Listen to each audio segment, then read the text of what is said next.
Hey, everybody, it's Andy. Please don't turn it off. Doug's not here. This is Andy, but we have John Harper, so that's better news. This is the guy who knows the game as well as any writer, reporter that I've worked with. We're going to talk baseball for the next half hour or so. Stay tuned.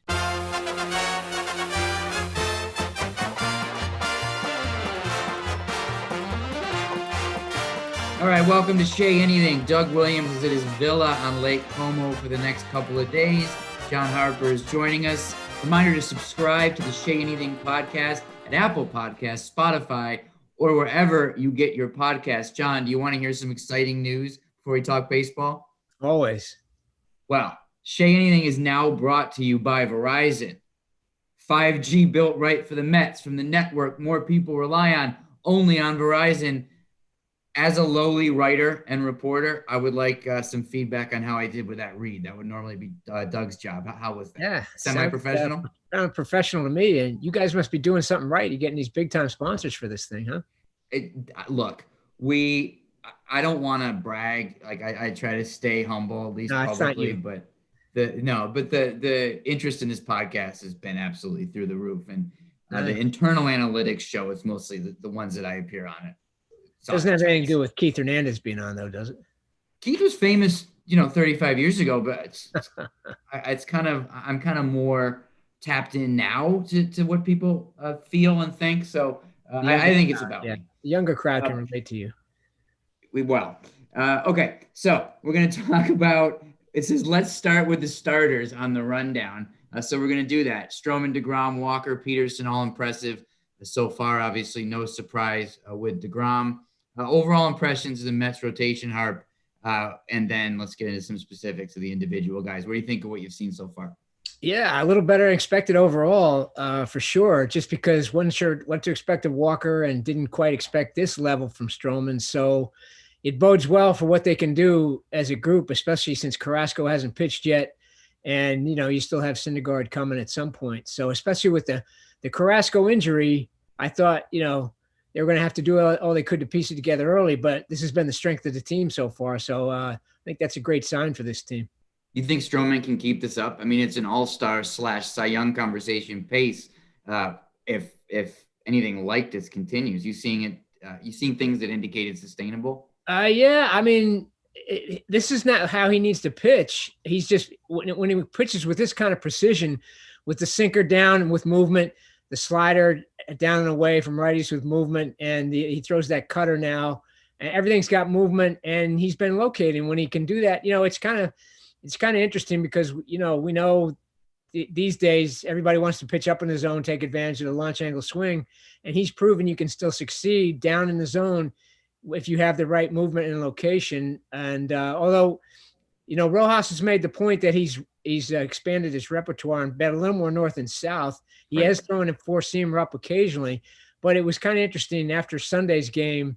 I think his StatCast had him for 12 or 14 four-seamers. I saw, and he was asked about it, and he said he only threw one. So I'm not sure what was that. Maybe some of the four-seamers were actually cutters. I don't really know, but I think he actually has pitched this way earlier in his career when he was really sharp with his stuff down in Toronto. I think when he came over at the Mets at first, I think maybe he put a lot of pressure on himself to be the guy that, he talked a big game and stuff. And maybe he was trying to do a little too much.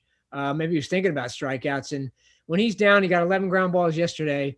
And then, and they play defense behind him. I think he can have this kind of success. I don't know if he can be this good because he's been so precise with his stuff so far. The four-seam thing is interesting. You're right, because I think a couple of things there. One, like you've heard pitchers complain. Wheeler and Syndergaard would talk about this a lot, that game day / TrackMan or what scoreboard, what have you, was misreading their pitches a lot. For example, there was a whole narrative about Wheeler developing. I want to make sure I remember this right. I think the narrative was he developed a splitter, and he went along with it because he doesn't care. And then after like a year, I was like asking him all these detailed questions about it. He's like, dude, I've never thrown a splitter. It's a changeup. It's game day. And Syndergaard, the same thing with the 2-seam, 4-seam. So it could be that. But Rojas did say it. It also makes you wonder. Stroman's a guy that obviously loves, if there's a narrative out there, he does like to be contrary to it. You remember when there was that question, did it mean something? Rojas, being very earnest guy that he is, has the game ball for Steve Cohen after the first win. I'm going to present this to Mr. Cohen. It's very solemn. Stroman was like, yeah. Hey, Marcus, does it mean anything to you to win Steve Cohen's first game? No. So, maybe we got a little bit of that going on. Maybe that's because he didn't get the big extension that Lindor got. Maybe he wants that extension. Not only did he not get the extension, but he didn't even get the dignity of the being rumored to be in talks like Syndergaard did. So that's an interesting thing. Look, Mets have shown no interest in extending him beyond this year, but that's going to be one of those things where there's going to be a bit of a groundswell if he continues to thrive in New York. Right? It's going to be like, we haven't heard any keep this guy kind of talk, but that's coming soon. Yeah, I don't blame him for now because he didn't pitch last year. Right. He wasn't great when he came over, but yeah, I mean, if he can be this guy, you got to think about it because he's still pretty young and he's very athletic. So he would probably, you would think he would age pretty well, maybe similar to DeGrom, although obviously not the same styles. But yeah, that's something they're gonna have to think about. And the other part, Stroman is loving. He's probably thinking, yeah, Cashman, you want me now? You didn't want me 2 years ago. Maybe you should have brought me over. Maybe I'd be helping your staff right now because you know how Cashman, that goes with him. That's right. Cashman could have signed him this offseason too, theoretically. I mean, he was out that he took the qualifying offer, but if you don't think there was a day where that agent was trying to call around, look for long-term deals, right? Like before they made that decision. So I'm sure that's why he took the qualifying offer because his agent checked around and there wasn't a lot of interest. So nothing better. On the subject of long-term guys, it's funny because when Jacob DeGrom signed his long-term deal at his age, pushing 30 when he signed the deal, or just after 30, after turning 30, we were like, okay, well, DeGrom's a Met for life. This is nice, And now you look, he's talking about pitching into his 40s. He's got a new agent. He's got an opt-out after next year. So he's clearly a guy that sees a Garrett Cole-ish contract coming, but he is turning 33. So what do you make it? Has your perception of DeGrom's future and what team he might play for changed over the past couple of months or so to where you might have thought it was prior? Well, not with Steve Cohen there. I would say no. I would say Steve Cohen's going to do what it takes to keep him, but certainly DeGrom is in a great position because he all of a sudden you do have to think about what he can do for years to come now. The way he continues to defy the laws of I don't know what it is, arm strength and all that as you get into your 30s. The only thing it's missing, I'm wondering if he's going to come out with his own TB12 type of book, Tom Brady. That he's going to be on this Tom Brady thing because that's where he seems to be headed, talking about pitching into his 40s and everything else. That's an interesting analogy. But he looks like a guy that could pitch. I mean, just because he's so athletic is part of it. He didn't pitch much when he was young because we know he was a shortstop in college, so doesn't have the same amount of tread on the tires, if you want to say it that way, as a lot of pitchers at his age. I mean, you look at it, he and Kershaw are basically the same age. Yeah. Well, Kershaw's pitching well now, but Kershaw's had a lot more injuries and a lot more innings. So, you got to think DeGrom can do this for at least a few more years. So it's going to be it's still a tough call though, because how long are you going to extend him? At some point you would think it's going to catch up with him. That's right. And what I know to be true is when the Mets initiated those extension talks this past spring, I don't think offers were necessarily made or exchanged, but they pretty quickly got the idea back from DeGrom's camp, money-wise and years-wise. Like, whoa, okay, never mind. Let's talk about this some other time. So it's interesting to see. And you can see where he'd be unhappy that he looks at Garrett Cole, $324 million. DeGrom's 137.5. I mean, DeGrom's better, right? A little bit better, but better. Yeah. And even the Bauer contract, he's looking at, hey, give me $40 million a year for a few more years, What about Walker and Peterson, real quick? What have you seen from those guys so far that you like or don't like? I like what I saw. Walker, he's been a guy who's been really inconsistent with his command over the years. That's been a problem because he had the high velocity when he broke in, but couldn't really command his stuff, had some control issues at some point. So he's looked good so far. And he's been basically around the corners, stayed out of the middle of the plate for the most part. He's got velocity. He's got some off-speed stuff now that he seems to use pretty effectively. Look, you're not looking for him to be an ace anyway. You just kind of want him to be a guy that can give you 5 or 6 innings, but so impressed so far. And Peterson, you had some concerns after the first one, but then he came back and everything was much sharper the second time around, his second start. He gets the slider or the cutter, whatever. I guess it's a slider, gets it in on right-handed hitters. And he was actually throwing it, everybody talks about he needs to be down in the zone for the most part, but he was throwing his four-seamer upstairs too and getting some swings and misses. So good signs for both of those guys. He would be a scouting victory for Brody's group, actually, if he stayed, because they traded Justin Dunn and they traded Anthony Kay, right? The two young lefty starters. And in those deals, they held on to Peterson. When Peterson had some not great numbers, I think he had an ERA over 4 in AA. So there's whether that's they claim, when you talk to those guys, they claim that they had a better evaluation of him. But it's been interesting to see a guy with absolutely no external hype that they held on to him quietly, and now he's succeeding a little bit. Yeah, when he was only a couple of years ago, even going into last year, I hadn't heard much. Nobody really thought much of him as far as his ceiling. They saw him as a back end starter, rotation starter. And what he was topping out, 92, 93, maybe 94 occasionally. Now his fastball is up a little bit more than that. So, if this works out and they made that choice to keep him over those other guys, it looks like that's a good decision they made. So just a reminder that even though Doug has ditched us today, you are still listening to the Shea Anything podcast brought to you by Verizon, 5G built right for the Mets from the network more people rely on, only on Verizon. Nice. How was that? Nice. How was that? I would say that was fairly seamless for the sort of thing that it is. Break up our conversation. I do random, when John and I talk on the phone, our audience should know this, I break for random advertisements as well. This isn't just something I'm doing. It's kind of annoying on the phone, That's right. Okay, we're going to talk hitters now. There's a 3-batter rule. We're going to talk about Conforto, McNeil, and Alonso. And then I'm going to sneak in Lindor a little bit too, because I actually think there's some troubling trends there under the hood. But there actually are troubling trends with Conforto and McNeil too. Just a quick look at their Baseball Savant page. You don't have to go too deep. Shows a lack of hard contact. Alonso's whiffing a lot, but the peripherals are pretty good. But Conforto and McNeil, two hitters that you feel like you can just rely on going into a season. Do you see any reason for concern from what we're seeing? Well, McNeil, to me, he's more the pure hitter. Very little concern there. I just wonder though, I still wonder if he gets too carried away with thinking about power at times. I thought he got past that last year because he finished really strong, hitting the ball to all fields. And I know, I think it was Rojas saying recently that he does look to pull early in the count. And then with 2 strikes, he'll be more to use the whole field. But I've seen him go the other way early in the count as well. I just think it's a mindset. If he's not thinking too much about home runs, I think he's still going to be that, at least that 320 hitter or so. And I think he'll be fine. Conforto is a little worrisome because I've seen this pattern in the past.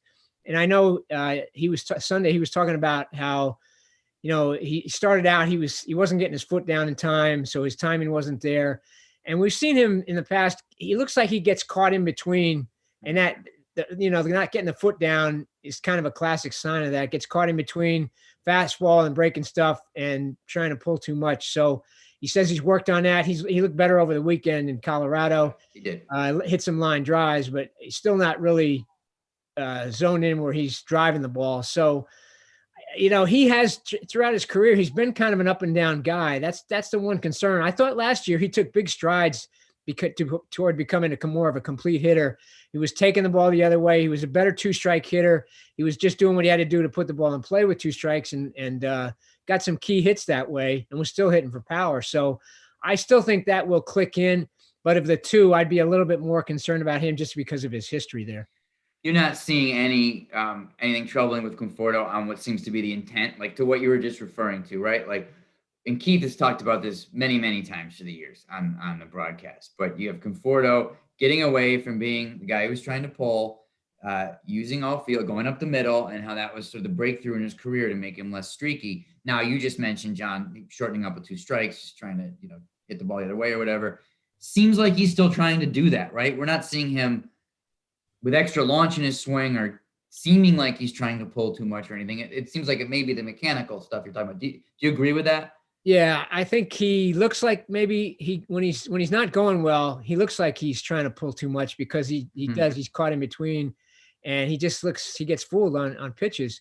But I think his intent is still the same. I think I know from talking to him, it's been so long since we've actually had the chance to Right. talk to these guys one-on-one, but I did get to spend some time with him last spring, and he talked about doing what he did last year, which was becoming that guy that was just a tougher out. That's what he was all he was focused on. He wanted to be a tougher out. So I still think that's in his head because he knows if he's a tougher out, the numbers are going to be there. So I still think that's probably what he wants to do. And so it's just a matter of working out the kinks early on here. That's right. And he's talked about Anthony Rendon as a guy that he likes to emulate that way. Just a guy who doesn't necessarily pop out at. And it's funny because they have just similar vibes, for lack of a better term, too, right? A guy who's better than you think he is because he does it so quietly and such a low. Lindor can be in a slump and be like electric. Yeah. And Conforto and Rendon can be red hot and just seem kind of flatline. Just the personality that they put across. Yeah, I guess the one thing you gotta have to throw in there, just because it's out there, is that that he's going to be a free agent. To me, he doesn't seem to be the kind of guy that would be affected by that, but you just never know. I mean, obviously, he saw Lindor got the big money himself. Another guy who saw Lindor get the big money, and maybe you never know when it could be in a guy's head. Not necessarily that he's not happy about what the Mets are doing, but that he wants to put up even bigger numbers now to prove that he deserves what he thinks he should get and all that. So I guess you have to throw that in there until we see him get straightened out anyway. You don't know. You're right. He's only human, and he does seem like a very calm guy. And he seems like if anybody would understand the situation with Lindor, becoming the priority in spring training, I guess it would be Conforto. But at the same time, I guess as a human being too, not only with the way the Mets did, it was all this extend Conforto talk, and then all of a sudden it wasn't even on anybody's mind when they focused on Lindor. And then, like you said, the ability to perform and just go get paid somewhere this offseason. Right. Tough offseason to try to get paid too, because you don't know if the major leagues will be on hiatus once the CBA expires on December 1st. So you wonder. I think of all years, it was a particularly good time to get paid this spring, like Lindor did, because you don't know if there's going to be free agency this winter. You wonder if he's a union leader, as you know, Conforto is. You wonder if that's on his mind too. Alonso, what do you think? He had this great spring. Pete's back. He's not chasing. He's doing all the things that he wasn't doing last year. And now we do see some chasing. Take a look at the numbers, actually. They're not, I guess, kind of like last year. They're not as bad as they feel occasionally when he has a bad at bat. But what do you think? Are we seeing more than 19 Pete or more than 20 Pete right now? Somewhere in the middle, I think. Yeah. I think overall he's had better at bats. Last year, I thought he felt the weight of the expectations right from the start, and he just never look the same. I've seen some good at bats. I wrote a column last week after he had that big at bat where he tied the game up in the first game of the doubleheader against the Phillies, where he was able to get on top of a fastball and drive it. And so I think we've seen better signs, but he's still chasing more than maybe he did in his rookie year, and he hasn't really locked it in. So still some concern there. Nobody really on this team has hit except for Nimmo, right? So you got to think he'll get it going, just because I think the signs overall are better. He seems to be using his legs a little bit more and looking to maybe drive it the other way a little bit more than he did last year. So I think overall it's better. The approach is better than last year, but still not locked in like he was as a rookie. You could tell he's an emotional guy. You could tell he's a prideful guy. He admitted that stuff weighed on him last year, the stuff you just brought up. You'd think that the pitching going so well and the team winning would make it less severe for him in terms of really spiraling out into a bad place, right? Because there's less pressure on him to carry the team this year. So he could quietly struggle the way things are going right now. And you'd think that wouldn't hurt him as much. Lindor cannot quietly struggle for that much longer, right? He's very entertaining. He clearly has a presence. It's unbelievable to see a Mets game end on a defensive gem. Of all things, from the catcher to the shortstop. Yeah. Josh Tolley to Wilmer Flores. That was never a game-ending caught stealing or anything else that we've seen. So that was great, and Lindor's likable. but how much longer can he be making soft contact without going, 11 more years? What do you think?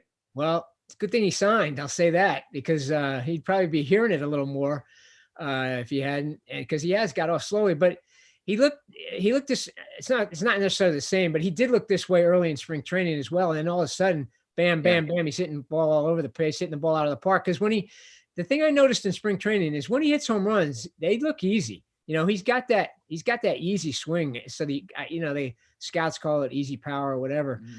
So I think it's just a matter of timing with him, and you think he'd get it going, but he hasn't looked good. And it's a good thing they are winning and they're pitching and everything else, because the pressure would start to build on him for sure as the guy that's supposed to deliver. And it is a good thing that,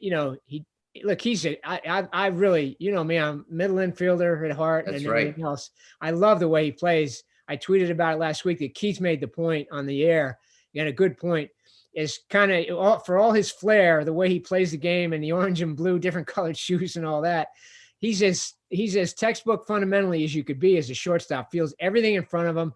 You see too many guys these days field balls off to the side and want to snatch the ball and all that. He is perfect fundamentally. He makes all the plays the right way. Quick release. So he's fun to watch defensively. And then that tag, slapping that tag down yesterday. Not a lot of guys. That was a little bit Baez-esque, I guess you would say. Yeah, it was. That tag down. So a lot to like defensively, but we know he's not getting $341 million just for his defense. So he's got to hit.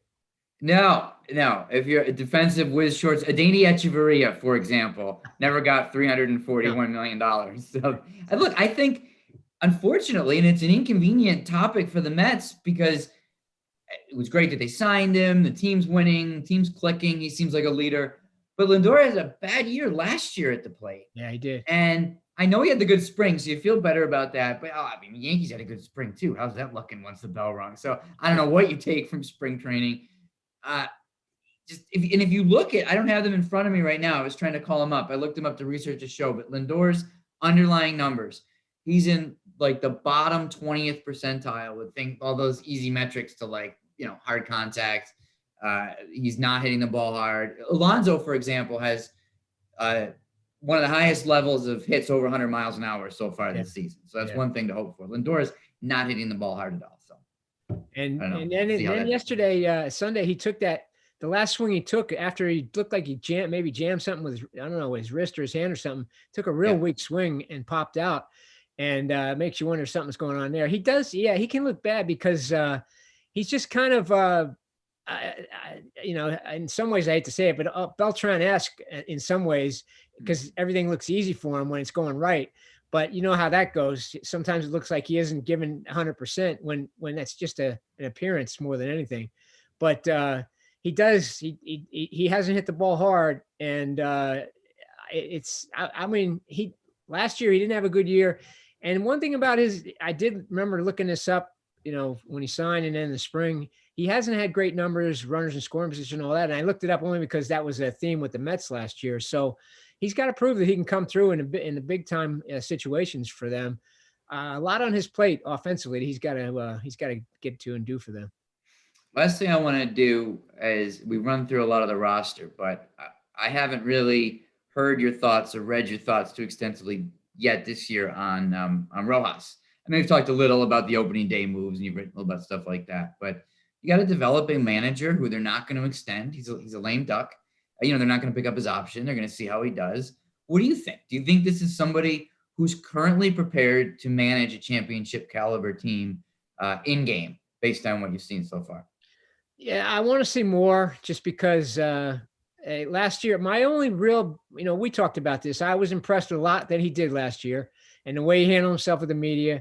But I did think at some point I was concerned that he wasn't really taking charge in terms of they were making all those mistakes defensively. And that's not necessarily something the manager can control, but then the base running mistakes, at some point it seemed to me that he needed to call a meeting. And some guys will do this privately, you never know, but I thought he needed to at least call a meeting and say, hey, you got to be more focused, this or that, because whatever we're doing here, it looks bad. We're losing games for reasons we shouldn't be losing, not necessarily ability, but just because we're doing stupid things on the field. So I want to see more from this team. I think he's a solid in-game guy. I think he's a solid baseball guy. One thing I do wonder about, though, I kind of figured he would have a little more control with this regime, the Alderson regime, than he did with Brodie Van Wagenen, because we know how much Brodie wanted his guys to be involved, his numbers guys. And then I see Pilar leading off to start the season in the outfield, and I think, to me, that doesn't feel like a Rojas move. I don't think Rojas would have sat Dom Smith to start the year, and I'm not sure he'd have McNeil hitting seventh sometimes too. So I wonder there if maybe there is just as much involvement from the front office. So you never know for sure, and that's something that makes it harder to evaluate managers these days. But right. I still think he's a solid baseball guy. He managed so many years in the minors that I think he knows his way around a game, and he can make the right moves. But, can he handle players the right way? And he's got some decisions to make on a daily basis as far as offense and defense, and even, when to get guys in and out of the game, get guys in there for defense, things like that. There's a lot to do with this team other than just putting the lineup out and watching them play. That's right. The way this roster is constructed, specifically for late inning stuff, you're right. There's opportunity for him to clearly mess things up or do well. The decisions are out there. There was the one on opening day. What was it? He didn't pinch hit Dom in the fourth inning for, who was it? Pilar? Was it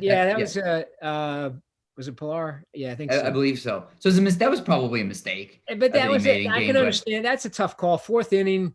It's you already have a lead, so you can make the case that you want to keep your defense in. Plus, that early in the game, so many things can still happen. I can understand where he wouldn't want to do that, but that's where you kind of want to see a manager go for the jugular a little bit, and with this team, with this offense, and get them to a point where they need to win games with their offense. That's what a lot of this team is supposed to be about. Yeah, and I agree with you overall too. It's one of the things that people tweeting about baseball is, I'm sure, great for interest in the game, but there's this hyper focus on in-game decisions too, where we don't always. I've always, and I know you have, tried to be mindful as a reporter, not knowing all the factors, who's hurt, what advanced data they have, who's this or that, where the manager is making some of these calls that we could never begin to understand the reasoning behind. So it gets a little tricky when you start to cherry pick in-game decisions. Right. But I think overall he's doing a pretty good job. Yeah, I mean, I think he's solid. I think his background, and just the way the biggest thing last year we talked a lot about was he seems to have a feel for the players, because very few managers these days are willing to criticize their players publicly at all. And he was willing to do that, but you can only do that if you have a relationship where these guys trust you. And they've all indicated that is the way they feel about him. And he had conversations with guys ahead of time. I remember specifically with Cano about taking him out in the late innings, and with Diaz after he took him out of the closer's role that one time early in the year. So I think that is a big part of it. If he's going to have that kind of communication with players, and I've heard that from other people in the organization, that's one of the strengths. And I think that's very important as far as setting up what you can and can't do, and have these guys still be willing to play hard for you. Before we go, can I tell you something about the telecommunications giant Verizon? Yes, you can. Okay. Well, I want to say thanks for listening to everyone out there. And I also sincerely want to remind you not only to subscribe to Shea Anything at Apple Podcasts, Spotify, or wherever you get your podcasts, but what I really wanted to tell you one more time was that Shea Anything is brought to you by Verizon. That's 5G built right for the Mets, from the network more people rely on, only on Verizon. Now that I have that off my chest 3 times, John, goodbye. And thank you for joining us for Doug. Thanks, Andy.